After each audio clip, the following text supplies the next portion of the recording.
শ্রোতা দর্শক মণ্ডলী, স্বাগত জানাচ্ছি হক আলাপে। আজকে আমাদের সাথে আছেন স্বনামধন্য আলোকচিত্রী, বিশেষ করে সিলেটের খুবই স্বনামধন্য এবং জাতীয় পর্যায়েও তিনি খুবই সমাদৃত একজন আলোকচিত্রী। আন্তর্জাতিক প্রচুর পুরস্কার রয়েছে তার। আজকে আলোকচিত্রী মোহাম্মদ রিমনের সাথে আমরা আলাপ করব। কেমন আছেন? জি ধন্যবাদ, ভালো। আপনি কেমন আছেন? ভালো। ফটোগ্রাফি নিয়ে আপনার সাথে একটি সাক্ষাৎকার নেয়ার বিশেষ আগ্রহ বেশ কিছুদিন থেকেই ছিল আমার। সময় করে উঠতে পারিনি। আর এর মধ্যে আমাদের প্রয়াত ফটোগ্রাফার ফখরুল ইসলামকে স্মরণ করতে চাই। তার কথা সবসময়ই মনে পড়ে। আমি জানতে চাইবো যে আপনি ফটোগ্রাফিতে আসলেন, যখন যুক্ত হলেন সেই সময়কার কথা, কিভাবে যুক্ত হলেন ফটোগ্রাফিতে? ধন্যবাদ। ফটোগ্রাফিতে আমার হঠাৎ করেই আসলে আসা, ভালো লাগা থেকে, কোনো পূর্ব পরিকল্পনা ছিল না। আমার বড় ভাই আমেরিকাতে থাকতেন। উনি মিনলটা একটা ক্যামেরা পাঠিয়েছিলেন 1995 সালের খুব সম্ভবত শেষের দিকে। এটা নিয়ে আমি টুকটাক ছবি তুলতাম। মানে টুকটাক ছবি বলতে পাখির ছবি, কৃষকের ধান মাড়াইয়ের ছবি, চাষাবাদের ছবি, যা ভালো লাগতো তাই তুলতাম। সেটি 1995 সালে? 95 শেষের দিকে। আচ্ছা। 96 দিকে আমি ধীরে ধীরে ভালো লাগা শুরু হলো। আমি আস্তে আস্তে অন্য সাবজেক্টে ফোকাস করতে শুরু করলাম। তারপরে একদিন হঠাৎ আমারই এক বন্ধু আমাকে বলল যে সিলেটে একটা আলোকচিত্রী সংগঠন আছে, সিলেট ফটোগ্রাফিক সোসাইটি, তুই ওদের সাথে যোগাযোগ করতে পারিস।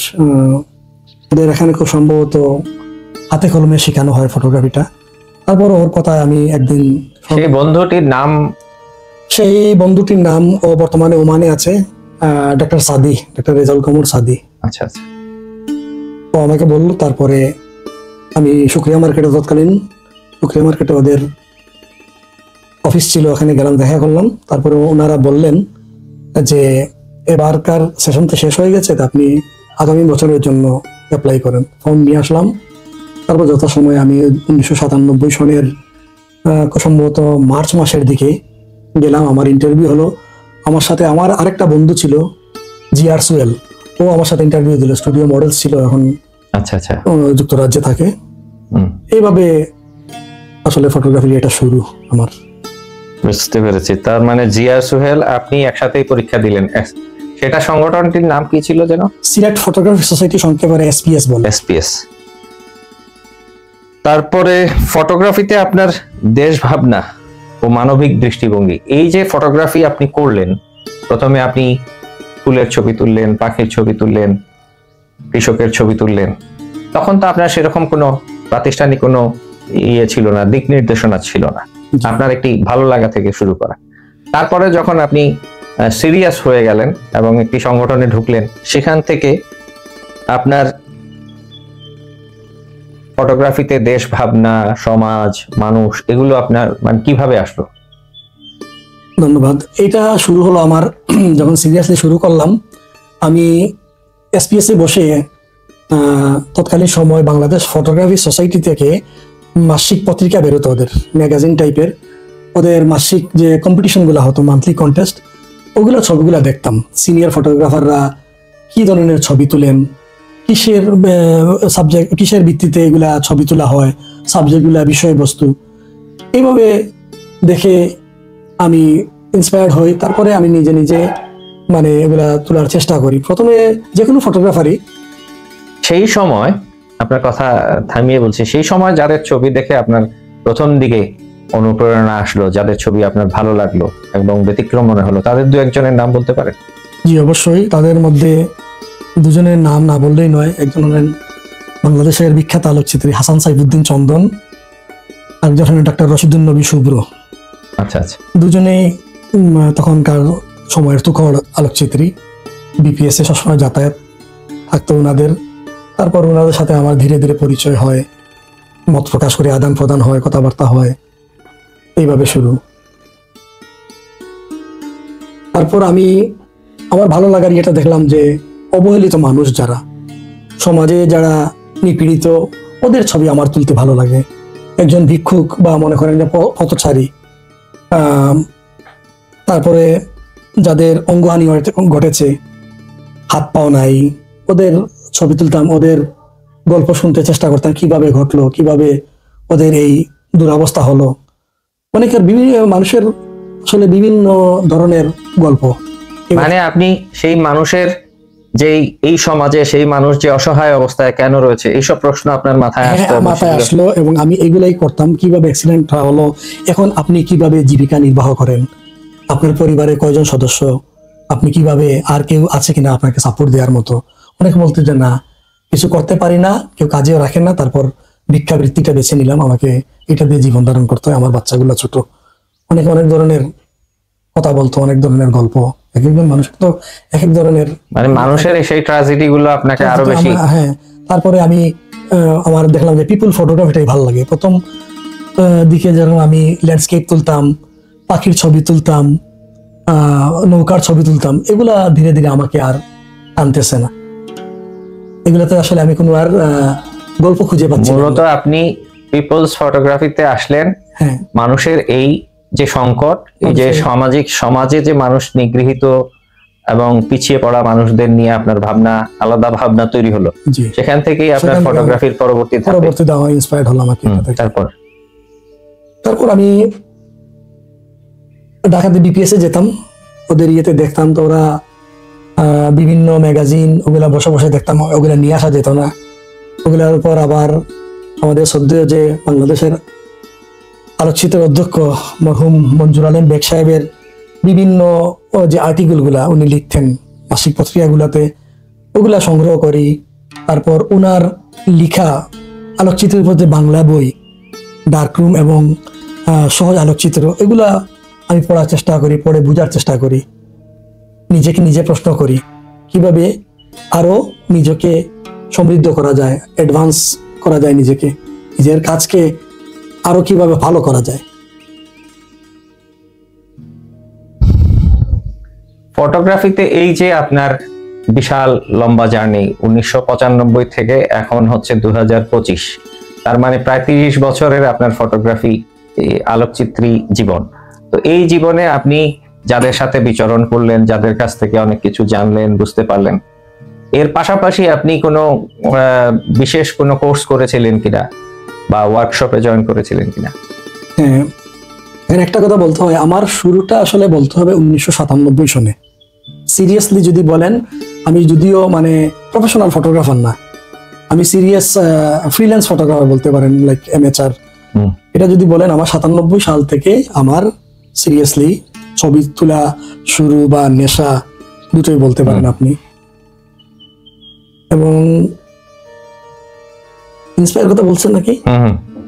যাদের মাধ্যমে ইন্সপায়ার হলেন আপনি, তারপরে কি আপনি কোনো ওয়ার্কশপ বা কোনো বিশেষ কোনো কোর্স করেছিলেন কিনা? হ্যাঁ, কোর্স করেছিলাম। প্রথমে আমি করলাম সিলেট ফটোগ্রাফি সোসাইটির বেসিক কোর্স, যেটা হলো এই কোর্সে অংশগ্রহণ করলাম। এটা 3 দিন ব্যাপী একটা কর্মশালা ছিল। এখানে আমাদের প্রতিষ্ঠাতা সভাপতি মরহুম নিজামুদ্দিন লস্কর ময়না ভাই, উনি ক্লাস নিয়েছিলেন। নজরুল কবির ভাই ছিলেন। তারপর আরো অনেকে ঢাকা থেকে প্রশিক্ষণ আসতেন। চন্দন ভাই ছিলেন, উনি ডার্করুমে কিভাবে প্রিন্ট করতে হয় এগুলা আমাদের দেখাতেন। টেকনিক্যাল দিকগুলাও উনি আলোচনা করতেন।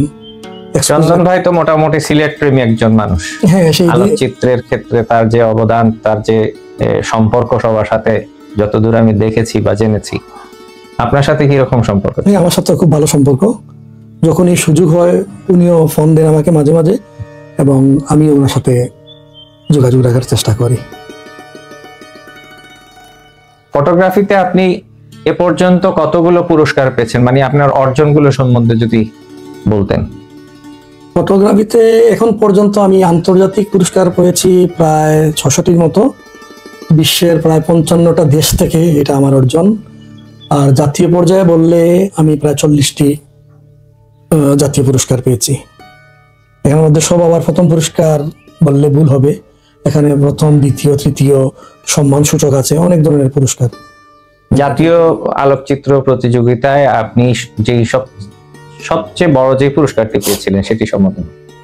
জাতীয় আলোচিত ইয়েতে যে পুরস্কারটা পেয়েছিলেন সেটা 2003 সালে বাংলাদেশে শিক্ষা বলে একটা কম্পিটিশন হয়েছিল, সেখানে আমি প্রথম পুরস্কার পাই এবং সেই পুরস্কারটা আমি মরহুম রাষ্ট্রপতি ডক্টর ইয়াজউদ্দিন আহমেদের হাত থেকে গ্রহণ করি।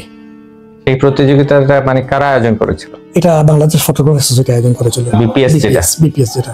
আচ্ছা, আর আন্তর্জাতিক পর্যায়ে আপনার পুরস্কারগুলোর মধ্যে উল্লেখযোগ্য কিছু? আন্তর্জাতিক পর্যায়ে মধ্যে উল্লেখযোগ্য হলো আসাহি শিম্বুন, জাপানের বিখ্যাত একটা কম্পিটিশন, একটা পত্রিকা।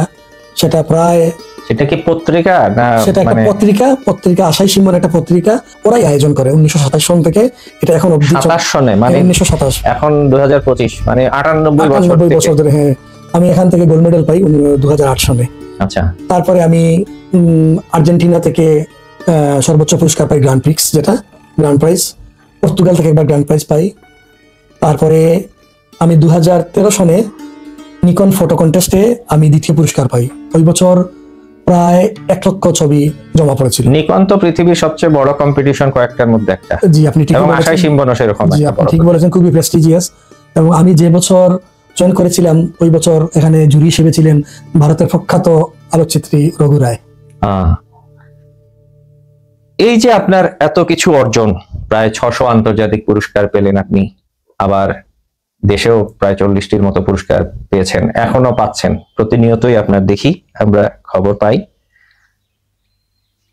এত অর্জনের মাধ্যমে আসলে আপনি কি বলতে চেয়েছেন? মানে দেশকে আপনি কি দিতে চেয়েছেন অথবা কি দিতে পেরেছেন? কি দিতে পেরেছি আমার আলোকচিত্রের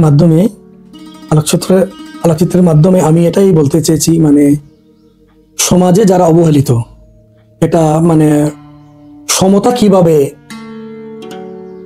আনা যায়, এই যে বৈষম্য, এটা কিভাবে দূর করা যায়, এটা আমি আমার ছবির মাধ্যমে উঠিয়ে তোলার চেষ্টা করেছি। মূলত এই সামাজিক যে বৈষম্য যেটা বিরাজমান সমাজে, যে মানুষের হতদরিদ্র মানুষের যে কষ্ট, সেগুলো তুলে ধরে আপনি সমাজকে সচেতন করার চেষ্টা করেন। হ্যাঁ, এটা অ্যাওয়ারনেস, এটা সচেতনতামূলক একটা বার্তা আমি দিতে চেয়েছি আর কি। আমি কতটুকু পেরেছি এটা আসলে যারা ছবি দেখেছেন তারাই বলতে পারবে। এগুলো তো একটা সমাজ বিকাশের ক্রমবর্ধমান ধারাবাহিকতা, এগুলো আলাদা কোনো প্যারামিটারে বিবেচনা করা যায় না। সমাজ যতটুকু আগায় তার পেছনে মানুষের অনেক অবদান থাকে, অনেক মানুষের, কারো পরোক্ষ কারো প্রত্যক্ষ। আলোকচিত্রীরা যে কাজটি করেন, এই স্বীকৃতিগুলো এমনি এমনি আসে না, এটি খুবই স্বাভাবিক। এই স্বীকৃতিগুলো আসে মূলত তাদের এই কমিটমেন্ট এবং মানুষের প্রতি তাদের যেই আগ্রহ, মানুষকে তুলে আনা, মানুষের যেই দৃষ্টিটা। আমরা যেটা জানি, ছবি, আলোকচিত্র হচ্ছে মানুষের তৃতীয় নয়ন। আমরা সাধারণ মানুষ দুটি চোখে দেখি, কিন্তু একজন আলোকচিত্রী তার ক্যামেরার মাধ্যমে তিনি মানুষের ভেতরের কথা বের করে নিয়ে আসতেন। যদিও আজকের যুগে আলোকচিত্রের সেই অবস্থা হয়তো নেই, কমে যাচ্ছে। এআই এর যুগে আমরা অনেক কিছুই পরিবর্তন হচ্ছে, কিন্তু এই যে মানুষের যে তৃতীয় নয়ন হিসেবে আমরা যে আলোকচিত্রের কথা জানতাম, সেই আলোকচিত্রের মাধ্যমে আপনি মানুষকে, এই যে আমরা সবাই সমাজে বিভিন্ন মানুষকে আমরা দেখতে পাই, পা নেই, হাত নেই বা ঘুরে ঘরে রয়েছে, সেটি কত যাতনাময়, সেটি একজন আলোকচিত্রী যখন ওইভাবে তুলে আনতে পারেন যে সেটি দেখে শিল্পবোদ্ধারা ভাবিত হন এবং তারা এই সমাজ যারা পরিচালনা করেন তাদেরকে হয়তো তাদের যোগাযোগ থাকলে অথবা তাদের প্রেজেন্টেশনের মাধ্যমে সচেতন করতে চান যে এই জায়গাগুলোতে ফোকাস করা দরকার। আপনি এই সংক্রান্ত যে কাজগুলো করেছেন, এমনি এমনি মানুষ স্বীকৃতি পায় না। বিশেষ করে 600 আন্তর্জাতিক পুরস্কার, আপনি নিশ্চয়ই বাংলাদেশকে এই 600 পুরস্কারের মাধ্যমে 600টি জাজমেন্টের কাছে বাংলাদেশকে রিপ্রেজেন্ট করেছেন। এটি অবশ্যই উল্লেখযোগ্য অবদান। এ পর্যায়ে আমরা জানতে চাইব, আমাদের যেহেতু আপনি সিলেটে বসবাস করেন এবং সিলেটের জন্য অনেক গৌরব আপনি বয়ে এনেছেন আন্তর্জাতিক পর্যায়ে, আপনি প্রচার বিমুখ, এটিও অনেকে জানেন, কারণ সিলেটে এত এত পুরস্কার প্রাপ্ত আপনি একজন আলোকচিত্রী। অনেকেই সিলেটের আপনাকে হয়তো চিনে না ঠিক মতো। আপনি শুধু পুরস্কার পেয়েছেন, আলোকচিত্র করে গেছেন জীবনের প্রতিটা সময়, প্রায় 30 বছর ব্যাপী। এই এত দীর্ঘ সময় আপনার আলোকচিত্রের সাথে এককভাবে মনোনিবেশ করে টিকে থাকা, এটিও বিরাট বড় একটা ব্যাপার। এ ব্যাপারে এখন আমরা যেটা জানতে চাইবো সেটি হচ্ছে, সিলেটের বিখ্যাত আলোকচিত্রী, যার সাথে আমি আপনাকে কখনো কখনো আলোকচিত্র প্রতিযোগিতায় বিভিন্ন জায়গায় দেখেছি। সিলেটের প্রখ্যাত আলোকচিত্রী জনাব ফখরুল ইসলাম প্রয়াত সম্পর্কে আপনার মূল্যায়ন জানতে চাই। ফখরুল ভাই সম্বন্ধে বললে অনেক কথা বলতে হয়, একটা কথায় শেষ করা যাবে না। ওনার সাথে আমার অনেক স্মৃতি, অনেক আমরা আউটিং বলতাম, ফটো ওয়াকে যখন যেতাম উনি আমাকে নিয়ে যেতেন, প্রচুর উৎসাহ দিতেন। প্রথম দিকে উনি আমাকে নিয়ে প্রায় বাগানের ছবি তুলতে উনি ভালোবাসতেন। বাগানের জনজীবন, শ্রমজীবী মানুষের, চা বাগানের শ্রমিকদের জীবন নিয়ে উনি কাজ করতেন, দীর্ঘদিন করেছেন, আমাকে নিয়ে গেছেন। ওনার একটা জিনিস ছিল ছবি তোলাতে, উনি খুব ভালো স্টেজ করতে পারতেন। ছবি বানানো, ফ্রেমটাকে কিভাবে করা যায়, সবসময় তো ফ্রেম রেডি থাকে না, উনি অনেক সময় ফ্রেমটাকে বানিয়ে নিতেন এবং এমন ভাবে উনি তৈরি করতেন দেখে কেউ বলতে পারবেন না যে এটা তো আগে থেকে রেডি করা হয়েছে, বা ওই একটা ছবির মধ্যে একটা মুড থাকতো, সবাই কিন্তু ধরতে পারবে না। একটা জিনিস ছিল, এবং আমাকে বিশেষ করে উনি প্রচুর উৎসাহ দিয়েছেন। উনার সেশনে উনি যখন প্রেসিডেন্ট ছিলেন, আমাকে উনি সেক্রেটারি বানিয়েছেন, বললেন না তুমি আমার সাথে থাকো, আমাদেরকে এসপিএস এর সিলেট ফটোগ্রাফি সোসাইটিকে এগিয়ে নিতে হবে, আমাদেরকে কিছু কার্যক্রম হাতে নিতে হবে যাতে এটাকে আরো সামনের দিকে এগিয়ে নিয়ে যায়। এই ব্যাপারে উনি খুব সাংঘাতিক, মানে কি বলবো, মানে খুব স্পিডি ছিলেন। সবকিছু কাজ ফেলে উনি করতেন। উনি ওনার ব্যক্তি জীবনে কিন্তু একজন লেকচারার ছিলেন, একটা কলেজের উনি একজন প্রভাষক ছিলেন। ওই ফাঁকে ফাঁকে উনি এগুলা করতেন, আমাকে নিয়ে যেতেন। আমরা যৌথভাবে 2000 সালে আমরা একটা এক্সিবিশনও করেছি ওনার সাথে যৌথভাবে, ল্যান্ডেন পিপুল নামে।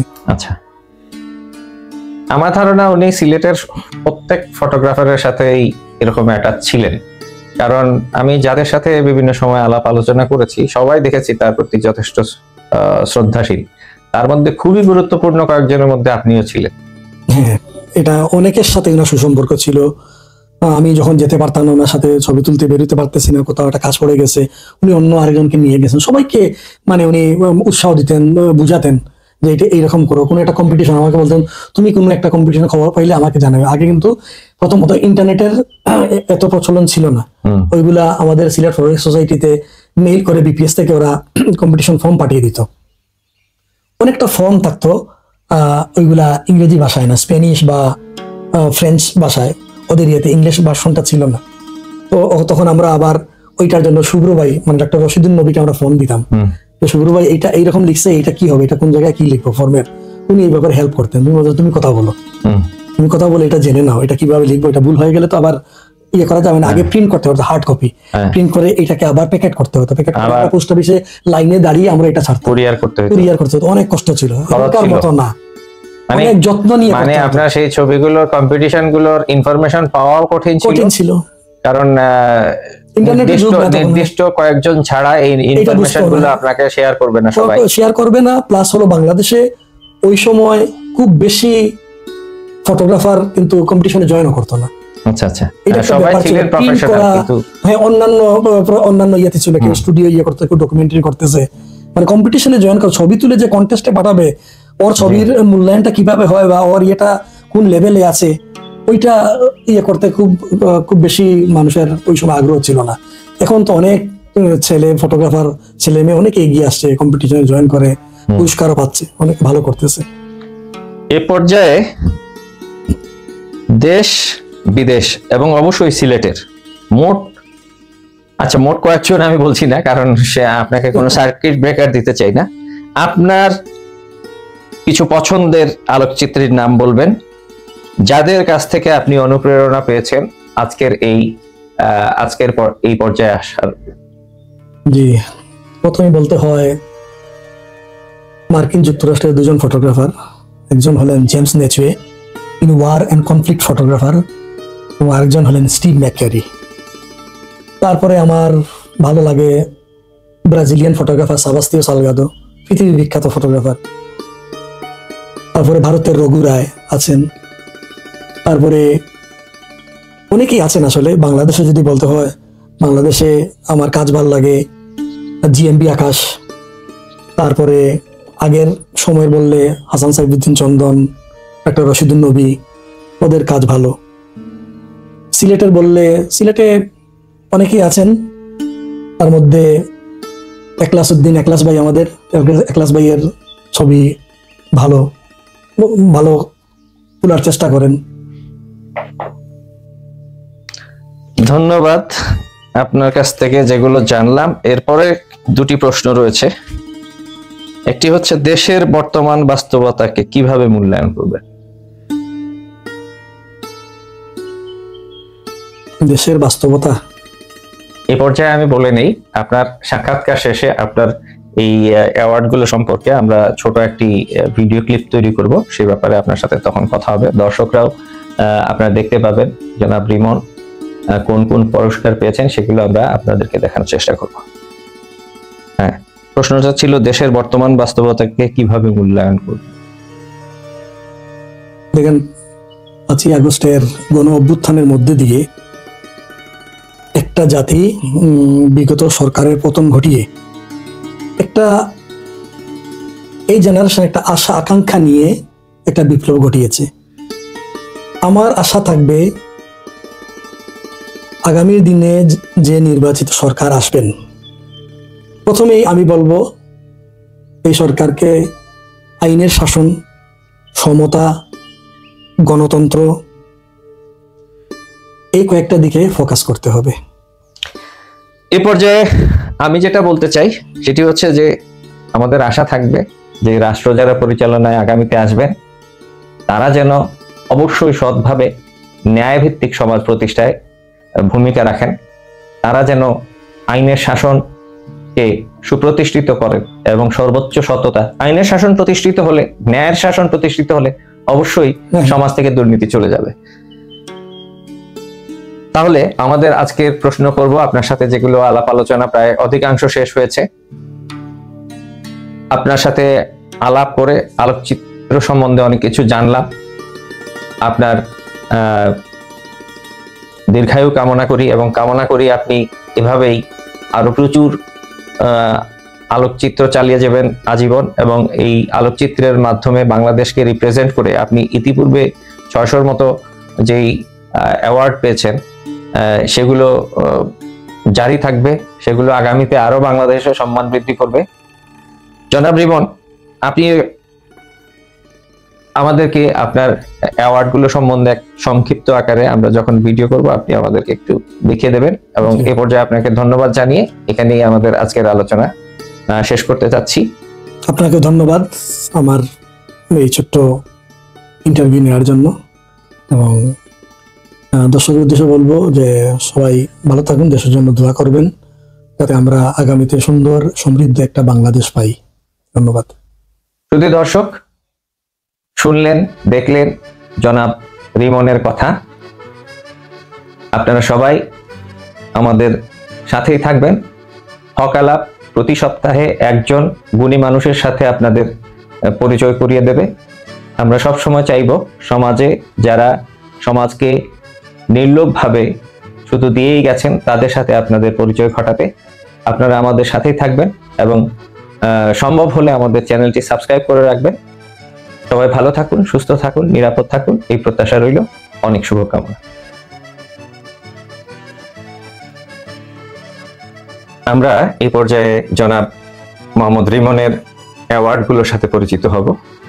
রিমন ভাই, এটি কোন প্রতিযোগিতা এই অ্যাওয়ার্ডটি? এটা ইটালি থেকে প্রাপ্ত একটি পুরস্কার। এটা ম্যান অ্যান্ড দ্য সি বলে একটা কম্পিটিশন হতো, ওখান থেকে আমি 2008 সালে এই পুরস্কার পাই। তারপরে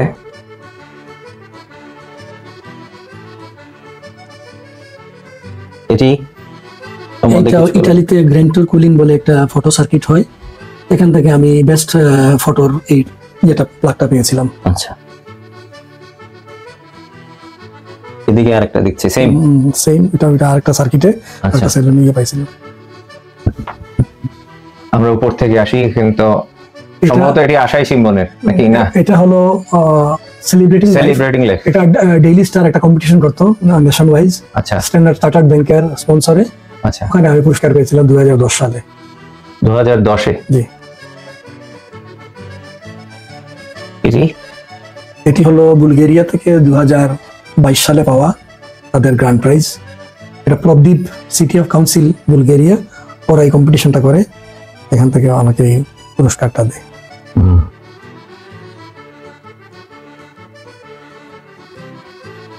এটা কোথাকার? এটা আর্জেন্টিনা থেকে পাই আমি গ্র্যান্ড প্রাইজ। আর্জেন্টিনার ফটো কন্টেস্ট কুলমিস নামে একটা কম্পিটিশন হয়, যে ছবিটা জন্য প্রাইজ পেয়েছিলাম এটা এখানে ওরা ছাপিয়ে দিয়েছে, এই ট্রফিটা ওরা পাঠায় আমাকে আর্জেন্টিনা। এই ট্রফিগুলো তো সব কুরিয়ারেই পাঠায়? সব কুরিয়ারেই পাঠায়, হ্যাঁ কুরিয়ার করে পাঠিয়েছে। এটা কি বিপিএস এর? এটা বাংলাদেশের শিক্ষা, যেটা এখানে আমি পুরস্কার পেয়েছিলাম। জি, বাংলাদেশের শিক্ষার ইয়েতে প্রথম পুরস্কার পাই জাতীয় পর্যায়ে। এটা এটা জাপানের বিখ্যাত যে আসাই শিম্বন কন্টেস্ট পত্রিকা, যেটা ইয়ে থেকে 2008 সালে এই গোল্ড মেডেলটা পাই আমি। বুঝতে পেরেছি। আর এগুলো হচ্ছে সব আপনার বিভিন্ন বুকস, যেগুলো ক্যাটালগ, যেগুলো এটা একটা পুরস্কার। এটা হলো স্লোভাকিয়া থেকে ট্রান্সপোর্টের উপর একটা কম্পিটিশন করতো ওরা। স্লোভাকিয়ার একটা ইউনিভার্সিটি, ওখান থেকে আমাকে ফটোটিপ ম্যাগাজিন প্রাইজটা দিয়েছিল, ম্যাগাজিন এটা পাঠিয়েছিল, আর এই পুরস্কারটা দেয় ওরা। তো আপনার তো সার্টিফিকেটটা এগুলোই জমা হয়ে গেছে অনেক আমার এখানে অনেক সার্টিফিকেট, অনেকই আছে। এটা আক্কু, এটা বন্ধ হয়ে গেছে, জাপানের আরেকটা বিখ্যাত কন্টেস্ট, এটা থেকে আমি রেকমেন্ডেশন প্রাইজটা পেয়েছিলাম। এটা কিসের উপর? এটা মণিপুরীদের রথের, আমাদের সিলেটে যেটা হয়, সিলেটে যেটা হয় তো মণিপুরীদের রথের ছবি। বুঝতে পেরেছি। এগুলো হলো পিএসএ গোল্ড, সিলভার, অনেকগুলা আপনারা দেখতে পাচ্ছেন। এটা বিভিন্ন জায়গা থেকে আমি কম্পিটিশন থেকে প্রথম পুরস্কার, দ্বিতীয় পুরস্কার হিসেবে পাই। এতগুলো তো আপনি বলা সম্ভব নয়, হ্যাঁ। আমরা শুধু দর্শকদের দেখানোর জন্য প্রত্যেকটাই এক একটা পুরস্কার। হ্যাঁ, প্রত্যেকটা একটা পুরস্কার। এগুলো একটা পুরস্কার পাওয়ার জন্য অনেক মানুষ আলোকচিত্রী, আমি নিজেও একজন আলোকচিত্রী ছিলাম, আমি জানি, এবং যারা আলোকচিত্রী তারা সবাই জানে, এগুলো একটি মেডেল পাওয়ার জন্য অনেক মানুষের জীবনে অনেক প্রত্যাশা থাকে। আপনি তো মানে এগুলোর মিউজিয়াম বানিয়ে ফেলেছেন।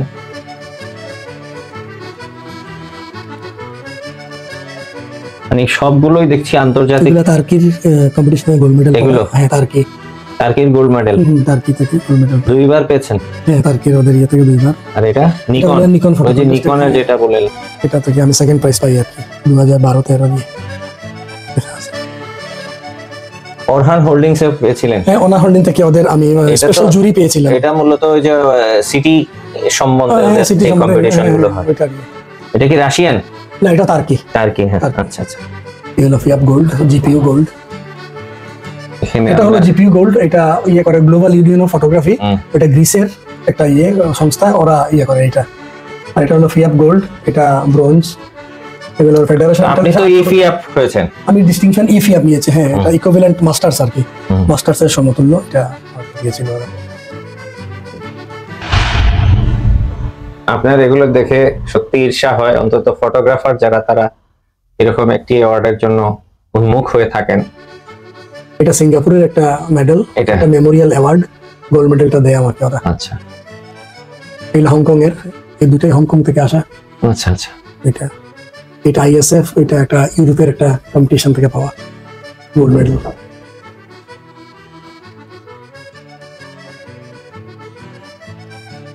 ফিয়াপ গোল্ড মেডেল তো অনেকগুলো পেয়েছেন আপনি? হ্যাঁ, প্রায় 20-22টার মতো। অনেক পুরস্কার লন্ডনে আছে আমার আম্মার ঠিকানায়, এখান থেকে মানে সেগুলো সেখানে চলে যায়। হ্যাঁ, পোস্ট অফিস থেকে আমার জীবনে 13-14টা পুরস্কার হারিয়ে গিয়েছিল। তারপর আমি বাধ্য হয়ে আসলে আম্মার ঠিকানাটা ইউজ করি আর কি। সেখানে চলে যায় সেই অ্যাওয়ার্ডগুলো? চলে যায়, হ্যাঁ, ওখানেই রয়ে গেছে সেগুলো। আর এগুলো হলো ওই দেশে যে কম্পিটিশন হয় ফোনিক্সের গোল্ড মেডেল, ওইটা আবার সার্কিট করে ওরা, BF shine school, Notre Dame college, এগুলো মিলে ওরা ইয়ে করে।